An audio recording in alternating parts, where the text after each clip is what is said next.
Few things capture the enduring allure of a film like a persistent enigma, one that continues to fuel debates among devoted fans, leaving them forever pondering its true nature. Among the realm of cinema, there are those creators who, faced with the decision to unveil the truth behind their narratives, choose instead to shroud their stories in secrecy, adamantly refusing to provide closure. This enigmatic aura surrounds a select group of 10 movies, intriguing audiences with their tantalizing puzzles, unanswered queries, and enigmatic conclusions. While fans may passionately propose their own interpretations, the creators remain steadfast in their silence.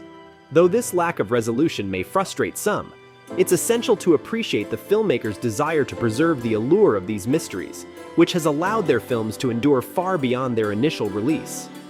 To expose the hidden truths and definitively confirm any aspect of these narratives would promptly extinguish the joy of speculation. In truth, while the desire for answers may seem strong, the magic lies in the questions themselves. Does Rose die at the end? Titanic, a film unashamedly emotional, lays bare its heart, leaving little room for audience conjecture. However, its closing scene shrouds itself in intriguing ambiguity. As elderly Rose, portrayed by Gloria Stewart, drifts into slumber, James Cameron conjures a vision of a youthful Rose, Kate Winslet, and Jack, Leonardo DiCaprio, crossing paths on the grand staircase of the Titanic. In this ethereal moment, the audience stands at the crossroads, left to ponder if Rose is dreaming of Jack, or if they have reunited in the afterlife. Anticipate no revelations from Cameron regarding this enigmatic scenario.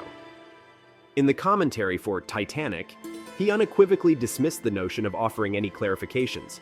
He even withheld a complete explanation from actress Gloria Foster during filming, asserting, "You don't need to know."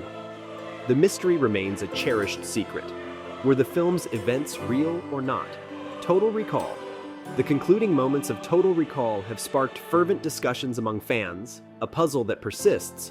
Were the film's events authentic, or merely fragments of Douglas Quaid's, played by Arnold Schwarzenegger, implanted memories from Recall? Director Paul Verhoeven, queried about the enigmatic ending each time he reemerges to promote a new project, steadfastly refuses to provide a definitive response. In a 2016 interview with Mandatory, he essentially extends a gracious hand to both sides of the debate, allowing them to claim their interpretation, all the while preserving the mystique and refraining from imposing a conclusive verdict upon the ending. Was Donnie dead? The entire time? Donnie Darko. For almost a quarter of a century, Donnie Darko has remained an intriguing and imaginative sci-fi thriller, igniting widespread discussion and debate among film enthusiasts. Much of this discourse centers on its enigmatic ending. One prevalent fan theory proposes that Donnie, portrayed by Jake Gyllenhaal, who meets his demise in the film's conclusion, might have been deceased throughout the entire narrative. This notion was raised with writer-director Richard Kelly during an interview with NME in 2016. Yet, the ever-enigmatic Kelly deftly sidestepped the inquiry with a response that only deepened the mystery, refusing to provide a straightforward answer. Indeed, there is little to gain from Kelly unveiling all the secrets of his film and unraveling the captivating ambiguity, even if his director's cut offers more insight than some might prefer. By preserving the veil of uncertainty shrouding the ending, he wisely ensures that the allure of the film's enigma endures perpetually. What does Bob whisper to Charlotte? Lost in translation.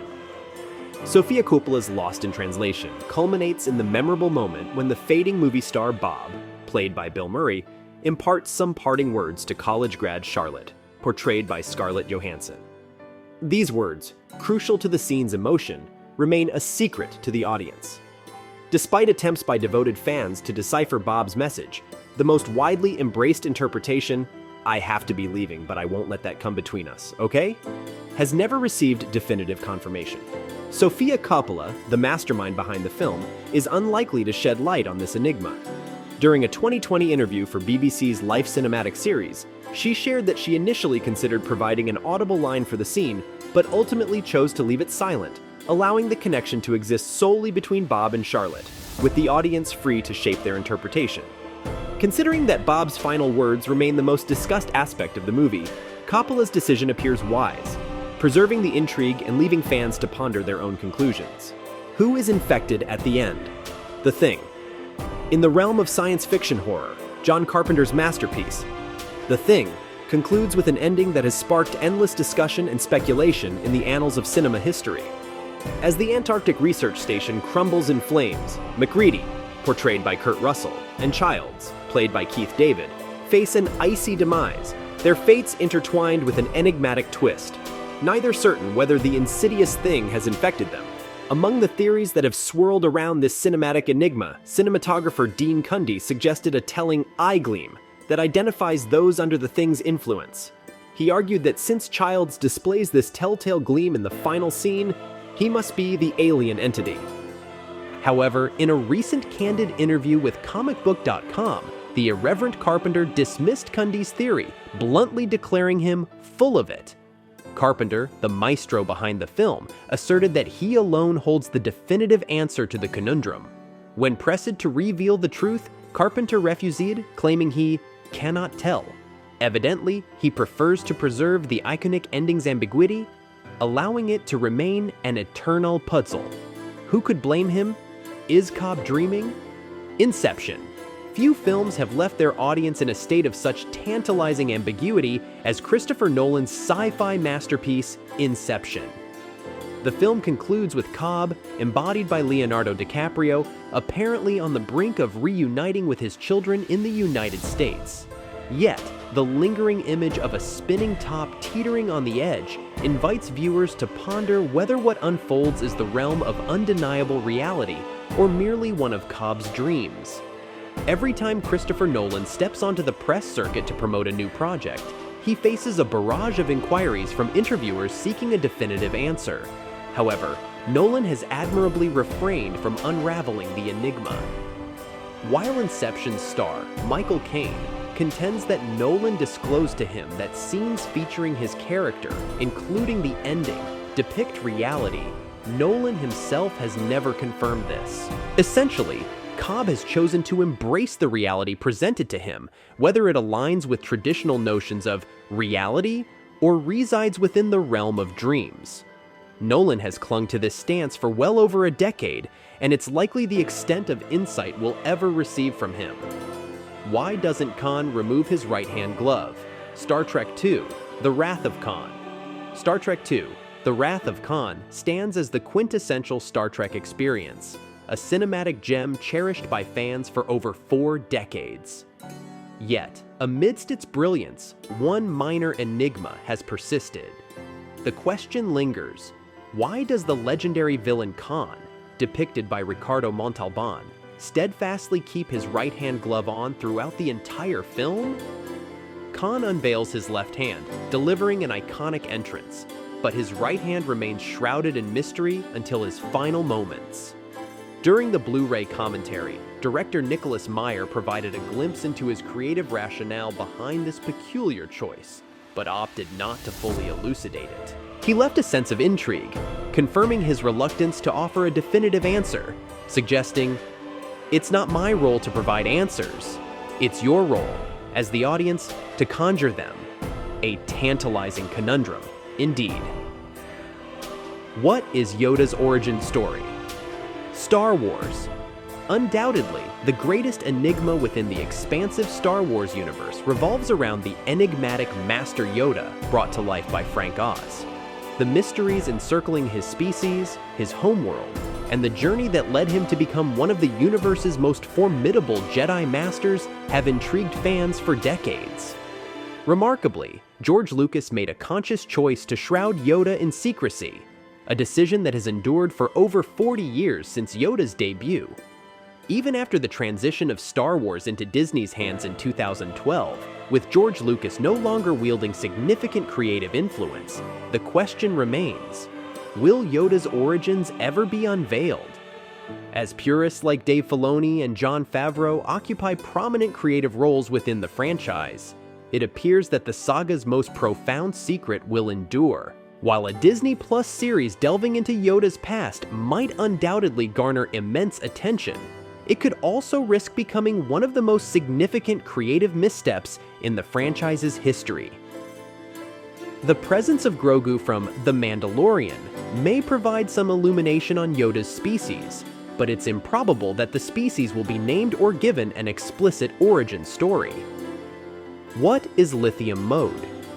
Back to the Future, Part 2. In the grand tapestry of mysteries, it may appear minor compared to the others on this list, yet the enigma lingers, teasing the minds of fans for nearly 35 years. What in the world is lithium mode in Back to the Future Part 2? As Marty embodied by Michael J. Fox, Doc portrayed by Christopher Lloyd, and Jennifer played by Elizabeth Shue journey to the future of 2015, Jennifer catches a glimpse of a somewhat disheartened middle-aged Marty in the McFly homestead. This sequence unveils a medley of futuristic marvels, the most peculiar and perplexing being lithium mode. Upon entering his home, Marty presses a button, triggering a sudden voice declaration, "Lithium mode on."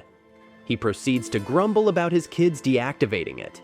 Now, while it's common knowledge that lithium-based medications are employed in the treatment of depression and bipolar disorder, the question looms, why would Marty's house feature a mode for such a purpose? Or could it simply be a power setting, given lithium's role in batteries? Anticipate no elucidation from director Robert Zemeckis or writer Bob Gale. On the movie's DVD commentary, they candidly admit they never settled on a concrete definition for lithium mode, regarding it merely as a futuristic-sounding notion. A whimsical touch, indeed. What does the entire movie mean? Mulholland Drive. David Lynch has artfully constructed his distinctive identity by entrancing audiences with enigmatic, surreal imagery, where the true significance often remains elusive. Nowhere is this more evident than in his magnum opus, Mulholland Drive. While several interpretations of the narrative exist, such as the notion that the first part unfolds within a dream and the second part in a nightmarish reality, Lynch has consciously abstained from illuminating the matter, preferring to allow his creation to communicate its own language. Remarkably, he even withholds details from his cast, adding to the intrigue. Apart from 10 cryptic clues offered with the film's DVD release, Lynch refuses to provide fans with explicit guidance and dismisses or disregards any overly literal explanations of the movie. In all honesty, at this juncture, it might be rather disappointing if Lynch were to abruptly unveil all the mysteries, stripping away the enigma that has come to define his work. Now, I want to hear from you. What are the secrets they'll never tell you? Drop a comment down below and let's start a conversation about it. And as always, if you want to be the first to know about all the exciting content in store, make sure to subscribe to us on YouTube.